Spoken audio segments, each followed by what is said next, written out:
Warning दे गया ऐसा लेने के लिए। ये वो उसको बाद में बताएगा ना।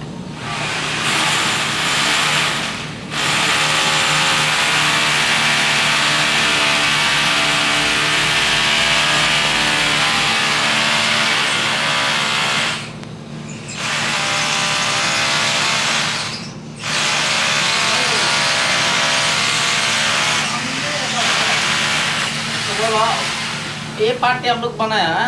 इसके बोला वो जो मसला है ना, मसाला प्लास्टर कर रहा है ना।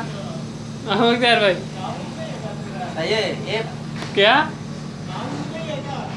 ना ना वीडियो यार वो दूसरा आदमी एक मांग रहा है ना, इसलिए ये प्लास्टर लेवल है भाई, ठीक है। प्लास्टर लेवल करने का करने का एक्सपेंस।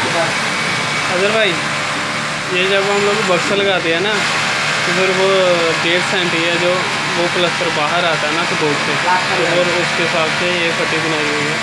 हाँ प्लस्तर लेवल के लिए बाद में बक्स बिठाएगा, ये फिर सेम इसके लेवल गिरेगा।